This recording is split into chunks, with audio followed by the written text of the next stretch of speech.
감기는 굶어야 낫는다. 들어가며 우리 인체는 스스로 음양의 균형 상태를 유지하는 능력을 갖고 있다. 음과 양이 넘치지도 모자라지도 않게, 또한 한쪽이 과도하게 커지는 것을 견제하며 조화롭게 몸의 건강을 유지한다. 그러나 스스로 음양의 균형을 맞추는 데는 한계가 있어서 더 이상 음양의 균형을 맞추지 못하면 어느 순간부터는 이상 신호가 나타나고 인체는 이를 통해 자신의 상황을 외부로 표출한다. 예를 들어 과식을 하면 체하거나 설사를 하고 심하면 토하기도 한다. 이를 음양의 관점에서 보면 위장은 양이고 음식은 음이므로 과식을 하여 음이 많아지면 인체가 이를 내보내어 음양을 맞추려는 것이다. 또한 상한 음식이나 체질에 맞지 않는 음식을 먹으면 피부에 알레르기가 생긴다. 이는 내부 장기의 이상을 밖으로 나타내는 신호이다. 이렇게 어쩌다 한번 음양의 조화가 깨진 것이라면 금방 회복할 수 있지만 오랜 기간에 걸쳐 지속적으로 조화가 깨졌다면 이것이 결국에는 질병이란 형태로 나타나게 된다. 동양의학은 이러한 음양적인 관점에서 인체 구조가 유기적으로 연관되어 있다는 인식으로부터 출발한다. 인체의 생화학 반응이나 물리적 운동이 음양오행이라는 기본 원리에 의해 유기적으로 정돈된 상태에서 작용한다고 보는 전체관이다. 반면에 서양의학에서는 생명활동이 이루어지는 과정을 과학을 바탕으로 한 해부학적 방법에 기초해 균합적으로 인식한다. 이런 차이로 인해 동양의학은 인체의 부분적 구조나 기능을 인식하지 못하는 단점이 있지만 전신적 생화학 반응과 물리적 작용에 대해 현대 생리학이 알지 못하는 많은 부분을 설명해 주기도 한다. 이렇듯 분석적이고 과학적인 접근을 통해 병을 가려내는 서양의학과 전체적인 생명체의 조화를 이루고자 하는 동양의학은 근본적으로 차이가 있다. 지난 200여 년 동안 근대 문명을 서양이 주도해왔다. 서양 제국주의가 비서양 지역을 무력으로 침략한 후에 역사의 기준을 문명 대 비문명의 이분법으로 재단했다. 결과적으로 서양 중심주의라는 거대한 물결 속에 서양의 기준으로 모든 것을 바꾸는 것이 문명화, 근대화, 세계화였다. 이러한 흐름에 따라 의학도 과학의 발달을 동반한 서양의학에 비해 동양의학이 가리워진 면이 있으나 동일한 인체 생리를 다르게 인식하는 두 의학은 서로 다르며 각각의 장점과 단점을 가지고 있다고 보아야 한다. 동양의학적 관점에서의 노화는 인간에게 일어나는 자연현상이므로 이를 그대로 받아들여야 한다. 하지만 현대인은 의학기술을 이용하여 극복하려 하고 이는 오히려 여러 부작용을 야기하기도 한다.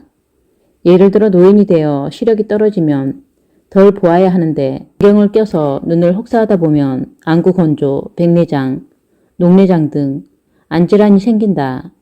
청력이 떨어지면 덜 들어야 하는데 보청기로 인해 청력의 사용이 과도해져서 이명, 치매, 신경과 환자가 늘어난다. 치아가 빠지면 적게 먹어야 하는데 틀니를 껴서 음식을 많이 먹게 되어 위염, 위암, 대장암 환자가 늘어난다. 정력이 떨어지면 성관계를 피해야 하나 비아그라를 복용하여 성관계를 자주 하다 보면 신음이 떨어져 비뇨기과 질환과 허리에 이상이 생긴다.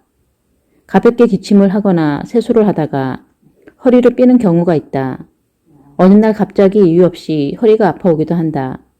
이것은 몸이 무리되고 있으니 휴식을 취하라는 인체의 자구적인 표현이다. 동양의학에서 대자연의 기본은 음양에 있다. 음양은 정반대의 성질을 가지면서도 절대 떨어질 수 없는 양면성을 가지고 목화, 토, 금, 수라는 오행으로 변화되어 순환 반복한다. 우리 인체는 작은 우주로서 이러한 음양과 오행의 변화를 몸에서 유지하며 자연과 함께 할 때 진정한 건강을 찾을 수 있다. 우리가 먹는 음식도 맹목적으로 좋은 음식과 건강한 음식의 기준을 세워 선택한 것이 아니라 음양의 상대성 관찰을 통해 선택하는 것이 좋다. 즉, 우리의 주요 먹거리에도 차가운 것과 더운 것이 있고 습함과 건조함, 수렴과 발산의 성질이 있다. 동물은 머리가 양이지만 식물은 아래가 양이다. 고기를 먹지 않아야 하는 체질이 있고 고기를 먹어도 소고기, 돼지고기, 닭고기를 구분해서 섭취하고 야채도 배추와 물을 구분하고 곡류도 쌀, 보리, 밀가루의 성질이 다르다. 사계절이 뚜렷한 이 땅에는 계절에 따라 자연에서 얻어지는 먹거리의 성질이 다르기 때문이다. 음식의 조합에서도 삶은 달걀을 소금에 찍어 먹는 것, 찐 고구마를 김치와 함께 먹는 것, 생냉한 회를 고추냉이에 찍어 먹는 것, 냉면에 찐 달걀과 겨자를 넣는 것 등이 모두 음양의 조화를 위한 것이다. 인체의 건강 유지의 근본은 인위적인 조절보다는 자연으로의 회귀에 있다. 유기체인 인간에게는 본능적으로 자연과의 조화 속에 살고자 하는 욕구가 숨겨져 있다. 인스턴트 식품, 비닐하우스 농산물, 비료, 농약, 식품 첨가물, 유전자 조작 식품, 성장 호르몬으로 키운 가축 등은 인간의 성격과 체질도 변하게 한다. 필자는 지난 30여 년간을 약국에서 약사로 근무하며 의약분업 이전 시대와 건강기능식품군 등을 취급하면서 복합적인 직능의 일들을 경험해왔다. 여러 변화 속에 나름 공부하고 사고하며 쌓은 경험을 이 책에 정리하고자 하였으나 그 깊이에 있어서는 잃는 이에게 송구할 뿐이다. 현대의학과 동양의학은 질병을 치료함에 있어 충분히 상호 보완적인 요소를 가지고 있기에 서로 소통해야 인체의 근본적인 질병 치료에 다가갈 수 있다.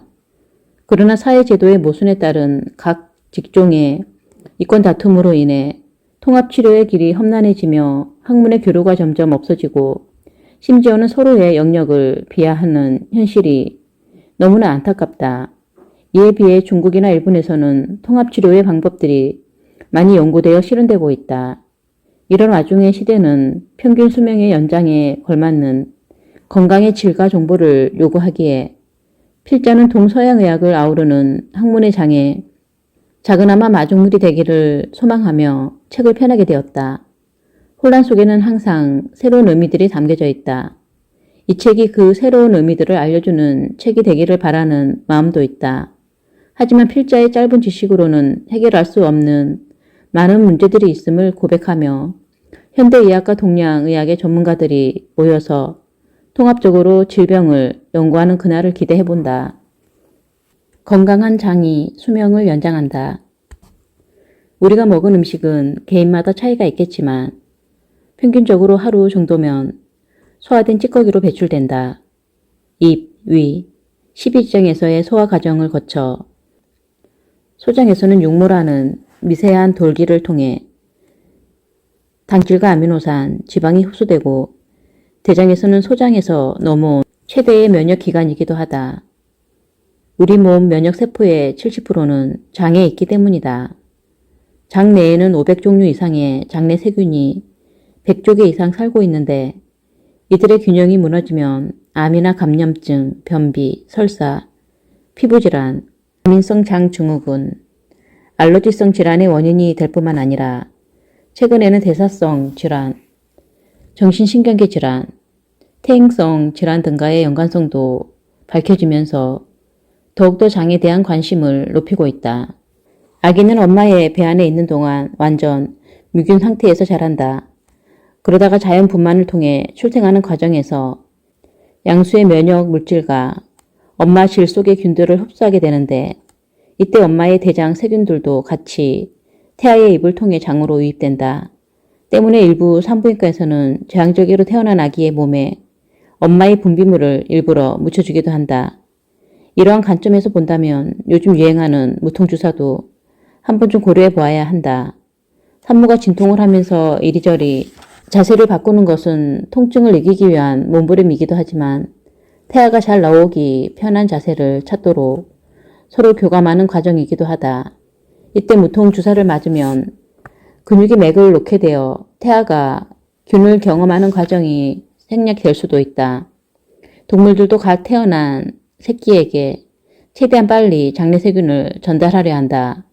소, 양 같은 초식 동물들은 새끼가 태어나면 반쯤 소화된 음식이나 어미의 변을 먹인다.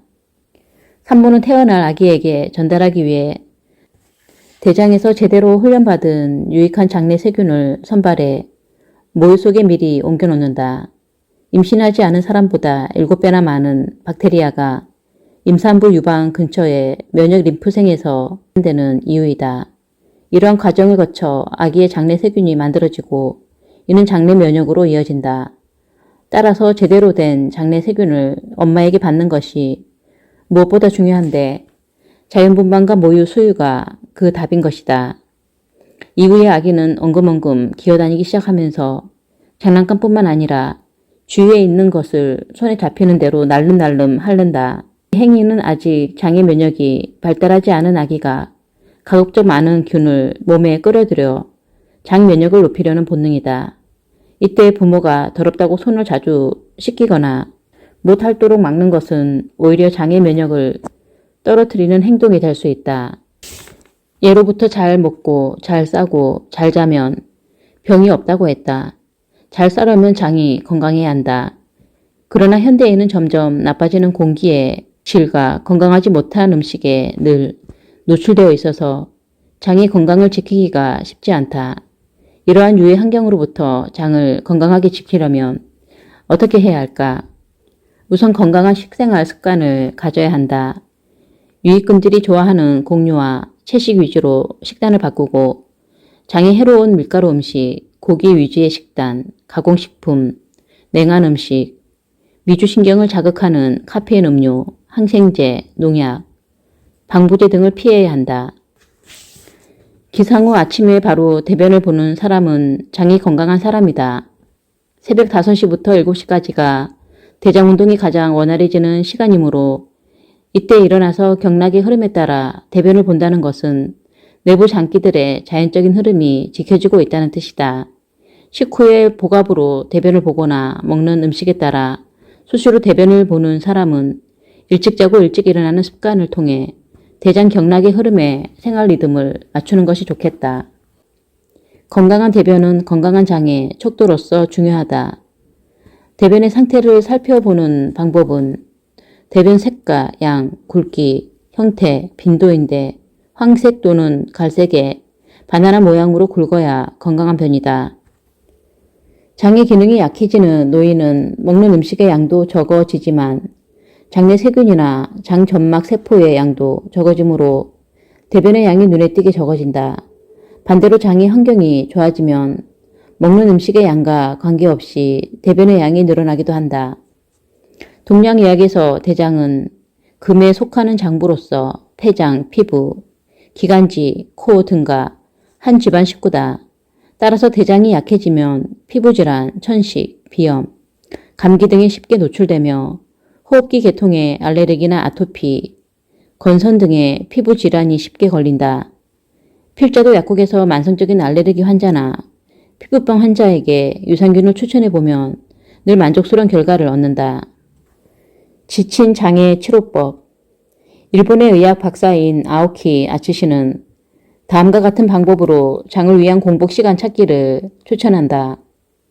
1일 3식을 지속적으로 하면 위와 장이 쉴 시간이 없으므로 일주일에 한 번씩 16시간 이상 공복 시간을 갖는다. 즉, 장에 휴식 시간을 주는 것이다.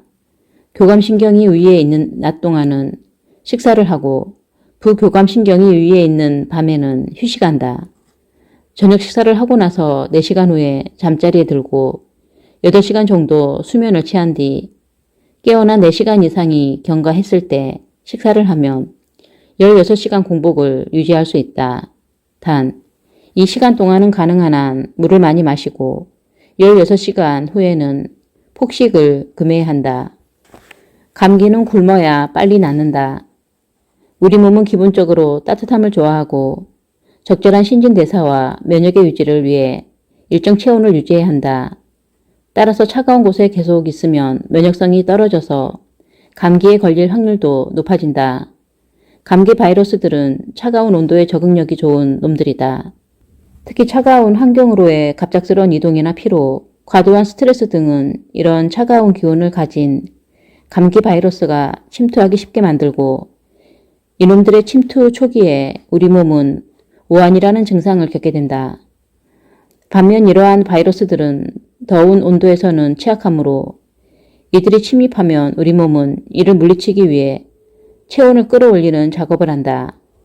외적이 쳐들어오는 비상사태가 발생했으므로 우리 몸은 가능한 한 모든 작업을 중단하고 체온을 올리기 위해 최대한 에너지를 동원하려 한다.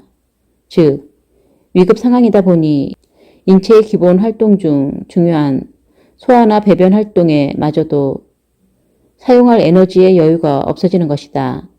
때문에 입맛을 잃게 되고 배변도 정상적이지 않게 된다.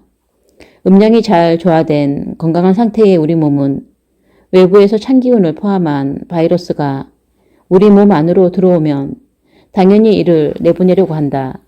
즉, 1차적으로 코의 점막에서 가벼운 콧물이나 재채기 등의 증상을 일으키고 이게 뜻대로 되지 않으면 2차적으로 아주 많은 콧물, 가래를 내보내거나 코를 막아서 코막힘 증상이 생기게 한다. 여기서 콧물이나 가래는 외부에서 들어온 찬 기운이 뭉친 것이고 이를 내보내려는 것이나 코막힘은 우리 몸을 지키려는 몸부림인 것이다. 이 과정을 항히스타민제 등으로 중단시켜버리면 잠시 콧물이나 코막힘은 멈추지만 찬 기운은 몸에 여전히 남게 되어 감기는 더 오래 가게 된다.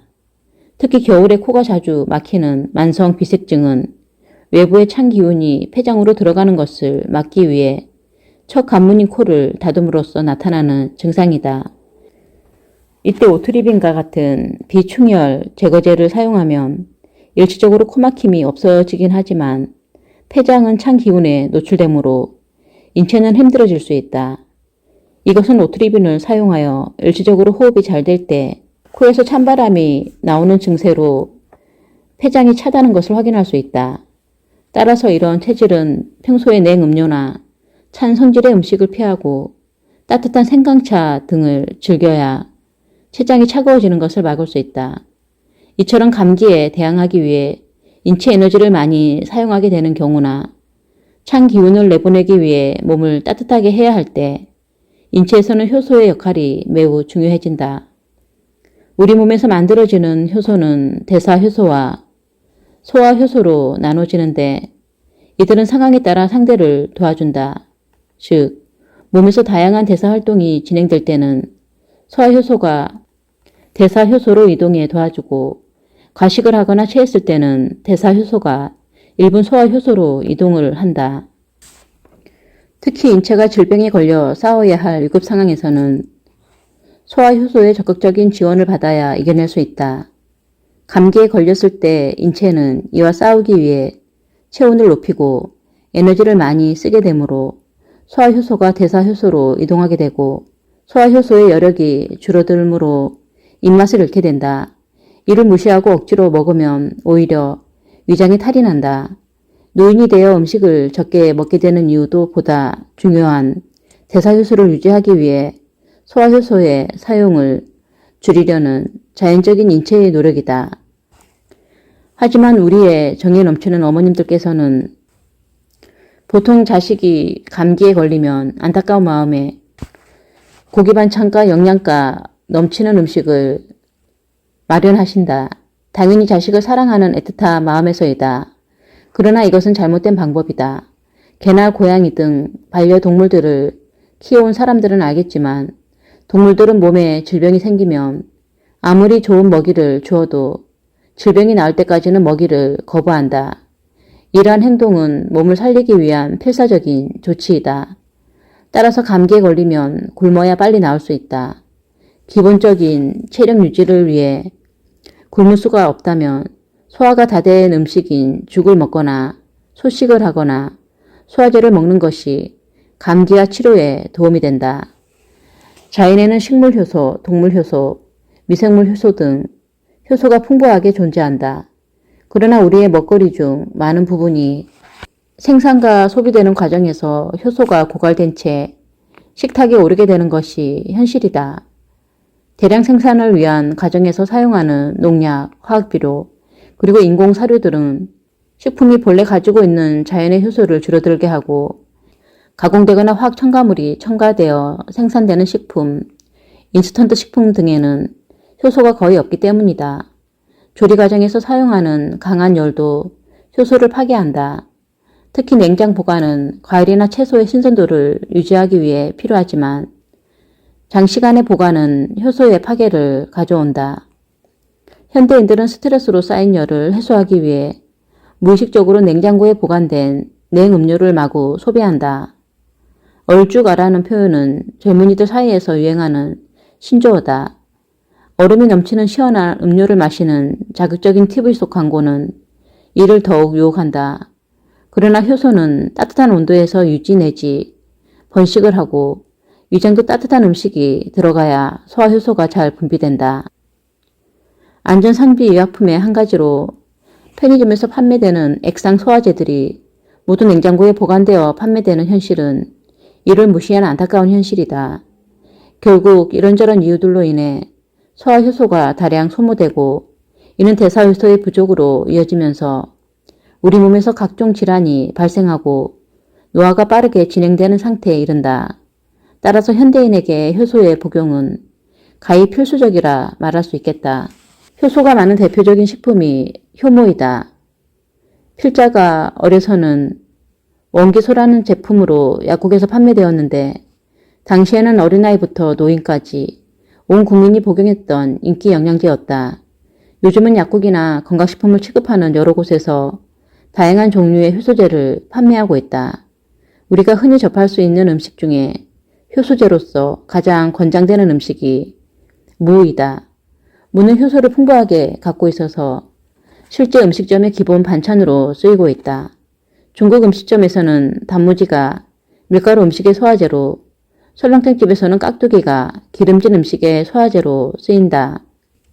일반 가정뿐만 아니라 고기, 생선을 취급하는 음식점에서도 소화를 돕기 위해 항상 물을 함께 넣어 요리한다. 우리의 전통 음식인 김치, 된장, 청국장, 간장 등은 효소가 많은 훌륭한 발효식품이다. 지금도 잔치집과 같이 다량의 음식을 먹게 되는 곳에는 항상 효소가 많은 식혜와 수정과가 디저트로 나온다. 이런 음식들은 과거 먹을 것이 풍부하지 못했던 시기에 우리 선조들의 질병을 이겨내게 해준 더할 나위 없이 훌륭한 효소 건강식품이었다. 최근 발효식품이 암세포나 성인병 억제에 효과적이라는 잇따른 연구 발표도 이를 뒷받침해준다. 필자는 개인적으로 이러한 음식 문화를 유선으로 물려준 우리의 조상들에게 무한한 존경심과 감사의 마음을 전해드리고 싶다. 한쪽 다리만 사용해서 기어다니는 아기. 필자가 결혼하기 전에 친하게 지냈던 대학 선배의 집에 놀러 갔던 적이 있었다. 당시 선배에게는 어린 아들이 있었는데 살펴보니 보통의 아기와는 다르게 한쪽 다리만 사용해서 기어다니고 있었다. 형수님의 얘기를 들어보니 처음부터 그랬고 병원에서 검사를 해봐도 별다른 이상은 없었다고 했다. 그 당시 우려와 달리 아기는 별 탈 없이 잘 자라서 지금은 군대도 다녀오고 건강한 청년이 되어 있다. 그때는 이상하게 여겼지만 지금 생각해보면 당시 아기는 자라는 과정에서 스스로 뼈를 맞추고 있었던 것 같다. 아기가 클 때는 몸의 균형적인 발달을 위해 스스로 뼈 맞추는 운동을 한다. 생후 3개월부터 하는 뒤집기와 대집기, 엎드려서 놀기, 상체 세우기, 짚고 일어서기 등이 그것인데 출생 후 100일에는 목뼈가 만들어져 목을 가누고 12개월에는 허리뼈가 완성되어 서기를 한다. 이때 부모는 부족한 자세를 보이거나 약간의 변형된 자세 등이 나타나더라도 성장 과정의 일부분으로 이해하고 이를 바로 잡아주는 행동을 자제하는 것이 좋다. 특히 아직 기지도 못하는 아기를 일으켜 세우거나 보행기를 태우는 일은 이러한 성장 과정을 무시하고 편하게 키우려는 부모의 무지함에서 나오는 행동이다.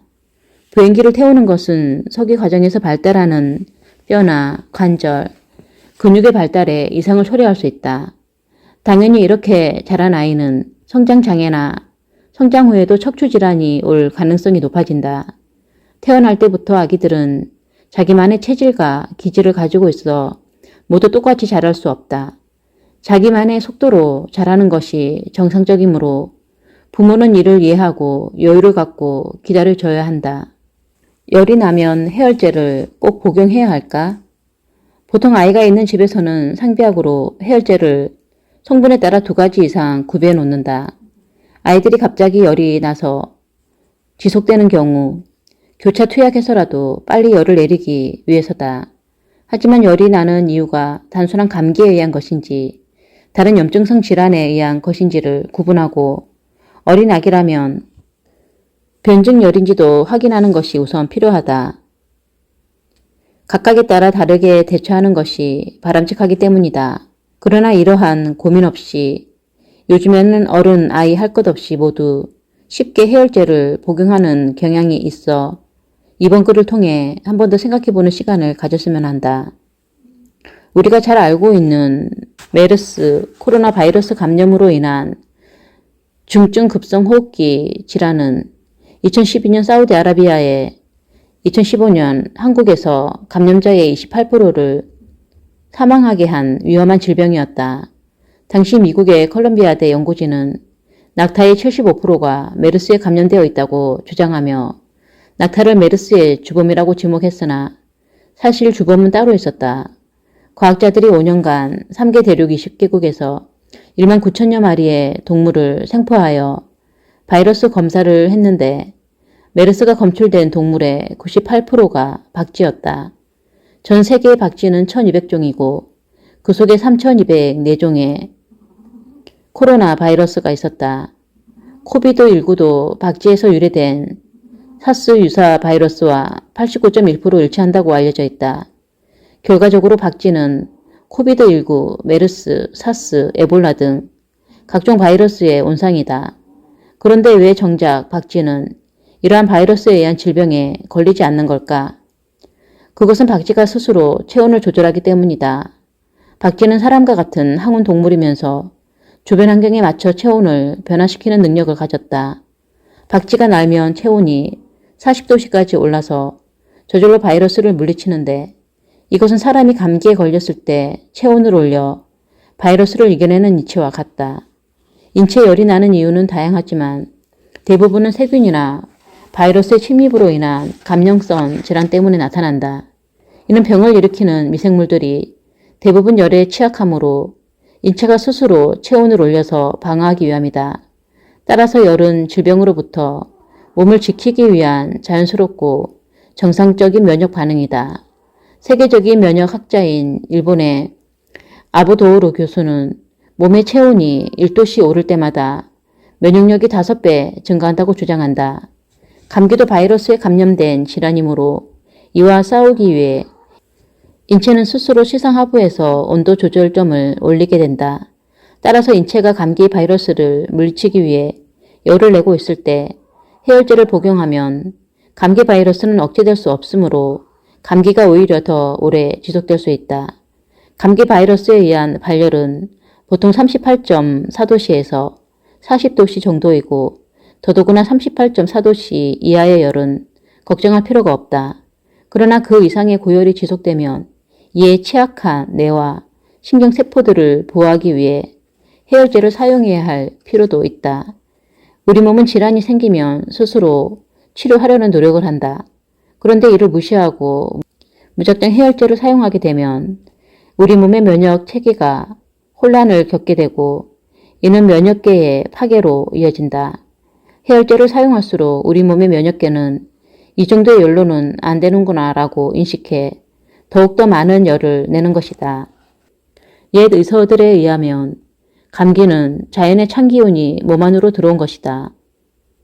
오래전부터 인류를 괴롭혀온 질환답게 각 나라마다 이를 이기기 위한 다양한 민간요법이 전해지는데 서양의 닭고기 수프나 날계란, 꿀, 따뜻한 우유를 섞은 고골모골, 동양의 따뜻한 죽 등은 모두 찬기운을 이겨내도록 몸을 데워주는 음식이다.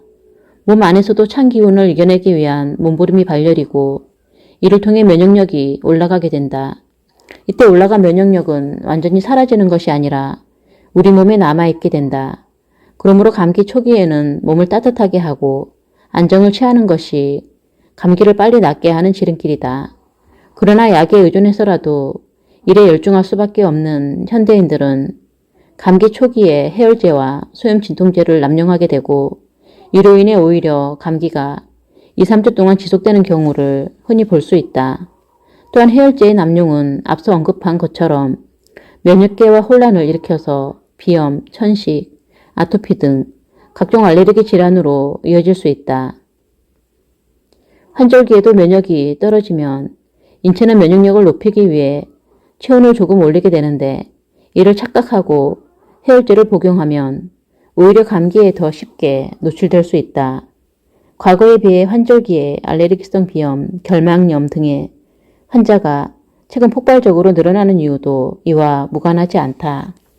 중국 고대 의서인 황제내경 영추에는 인체의 오장이 완성되는 시기를 10살로 보았는데 현대 아이들도 마찬가지로 이 시기에 면역이 거의 완성된다.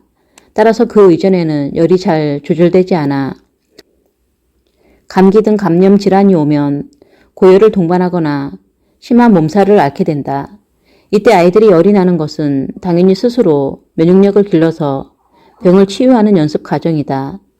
특히 밤은 음이 축적되는 시간이므로 유독 열이 심해진다. 그러니 저절로 열이 떨어질 때까지 기다려야 하지만 반드시 해열해야 할 상황이 생기면 열이 심할수록 천천히 부드럽게 내려줘야 한다. 해열제를 투여해서 급격히 열을 내리는 것은 아기가 다음에 열이 생길 때 급격하게 열이 오르는 원인이 되기 때문이다. 해열제의 잦은 사용으로 인해 열이 잘 떨어지지 않게 되면 요즘은 시간 간격을 두고 아세트아미노펜 계열의 약물과 이부브로펜 계열의 해열제를 교차 복용시키기도 하는데 이 약물들은 대개 복용 후 60분 이내 효과가 나타나고 최대 효과는 서너 시간 후에 지속 시간은 4에서 6시간이다. 이는 굉장히 강한 해열 방법이라 미국 소아학회에서는 권장하지 않는다는 발표를 했었고 면역의 혼란과 간독성, 신독성을 일으킬 확률에 대해서도 위험성을 경고한 바가 있다. 약국에서 가장 많이 소비되는 해열 진통제는 타이레놀이다.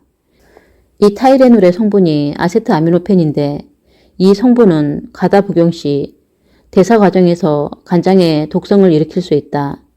미국에서는 최근 10여 년 동안 타이레놀 가다 복용으로 숨진 사람이 2,500여 명이 넘고 매년 평균 10만여 명이 응급실을 찾는다. 이 때문에 미 식품의약국에서는 판매 허용량을 규제하려 하고 있으나 제조사인 존슨앤존슨의 엄청난 광고 물량과 로비 때문에 제동이 걸리는 것으로 알려졌다. 아기가 열이 날 때 내리는 방법. 일반적으로 38도씨 미만이면 미열, 39도씨 이상은 고열이라고 판단하는데 38도씨 이상이라도 아기가 잘 먹고 잘 놀면 그냥 지켜보아도 된다. 그러나 38도씨 미만의 미열에서도 아기가 힘들어한다면 이불을 덮거나 옷을 약간 덥게 입혀서 땀을 내주어야 한다. 그래도 열이 계속 나고 아파한다면 옷을 벗기고 주위를 서늘하게 해준다. 다시 고열로 이어질 때는 온몸 구석구석을 미지근한 물수건으로 열이 떨어질 때까지 닦아준다. 몸에 묻은 물이 증발할 때 열을 빼앗아 가므로 열이 내려가게 되는데 열은 원래 특성상 위로 가기 때문에 특히 목부터 이마까지를 세심하게 닦아준다. 이때 탈수를 방지하기 위해 몸을 마사지하고 물을 마시게 하고 중요한 부위인 머리와 열을 관리해 주어야 하는데 머리의 열은 약국에서 파는 해열 패드나 쿨시트, 찬 물수건 등을 이용해도 괜찮다. 발열은 병이 아니라 하나의 증상이기 때문에 열이 나면 근본 원인을 찾아 치료해야 한다. 특히 해열제는 증상을 감추는 것일 뿐 원인을 치료하는 약이 아니라는 점을 기억해야 하겠다. 무좀 치료는 식초로 한다. 무좀은 피부 사상균 또는 백성균과 같은 곰팡이균에 의한 감염으로 생기는 흔한 피부 질환이기도 하지만 완치가 어렵다. 곰팡이균 특성상 여름철에 발병되기 쉽지만 사계절 내내 무좀을 앓고 있는 환자들도 꽤 있고 항진균제 연고를 사용해도 자꾸 재발하므로 상태가 심한 환자는 피부과에서 경구용 항진균제를 처방받아 복용하기도 한다. 최근에는 단 1회 요법만으로 무좀을 완치하는 제품의 광고 효과로 이를 찾는 환자가 많지만 여름철이 지날 때까지 수차례에 걸쳐 구입해 가는 경우가 자주 있다. 무좀 이외에도 질염, 비듬, 액취증, 어루러기, 완선, 백선 등 모두 곰팡이균이 만들어내는 흔한 질병이다. 이런 피부 질환들은 위생관리를 철저히 하고 주위 환경을 개선해도 재발하는 경우가 대부분이다. 그 이유는 무엇일까? 대부분의 사람들은 여름철 무좀에 대해 더워진 환경으로 곰팡이가 쉽게 번식하기 때문이라고 알고 있다. 하지만 보다 근본적인 원인은 다량으로 분비된 땀과 피지로 인해 피부가 알칼리성을 띠게 되면서 곰팡이가 살기 좋은 조건을 만들기 때문이다. 다시 말해 무좀 환자의 신발을 신었다고 해서 꼭 무좀에 걸리는 것은 아니라는 뜻이다. 조갑백선 역시 손 발톱의 노화와 영양 부족으로 피부 환경이 알칼리성으로 바뀌면서 생긴다. 세균이나 곰팡이, 바이러스는 우리 생활 주변에 어디든지 존재하며 살아있는 인체 조직에 어디나 잠재해 있다. 이들은 우리 몸이 건강하고 저항력을 가지고 있으면 전혀 영향력이 없지만 그렇지 못할 때는 조직 속으로 침투해 질환을 일으킨다. 발의 환경이 알칼리성을 띈다는 것은 건강하지 못한 식생활, 피로 누적, 스트레스, 만성질환 등으로 인해 신체도 건강하지 못한 상태라는 의미이다. 따라서 배란간 무좀이 생겨났다면 자신의 건강을 되돌아볼 필요가 있다. 이렇듯 건강한 피부는 건강한 신체를 통해 유지되며 피부 질환을 회복하는 방법 몇 가지를 소개한다. 우리가 먹는 식초는 3에서 5%의 초산과 유기산, 아미노산, 당, 알코올, 에스테르 등이 함유된 산성식품이다. 옛 조상들은 예전부터 식초를 바르거나 식초 목욕을 통해 피부병을 치료해왔다. 특히 산도가 높은 곡물 식초나 과일 식초는 난치성 피부질환 치료에 큰 도움이 된다. 무좀 치료 역시 식초를 이용한 민간요법이 전해지는데 아직도 일부 어르신들은 약국에서 판매되고 있는 장염 치료제인 정로환을 식초에 타서 무좀 치료제로 쓴다. 정로환 성분 중에 열을 식혀주는 황령과 식초가 만나면 곰팡이를 억제하는 이중 효과가 생기기 때문이다. 그러나 이 방법은 진물이 나오거나 발에 상처가 있다면 2차적으로 세균 침투의 원인이 될 수 있으므로 주의해야 한다. 필자는 이 원리를 이용해 사람들에게 유익한 미생물들을 조합해 배양한 친환경 용액인 EM을 권하기도 한다.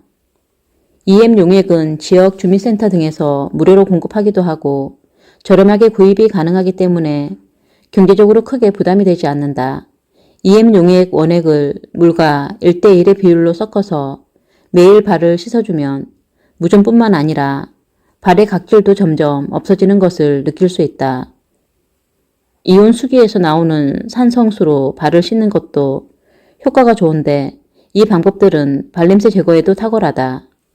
손 발톱이 망가져가는 조갑백선과 함께 발톱이 살 안으로 파고드는 내향성 발톱은 발톱의 영양 부족에서 시작된다. 두 질환은 함께 오기도 하는데 심해지면 염증이 생기고 고통이 심해져서 발톱을 뽑는 수술까지 하게 된다.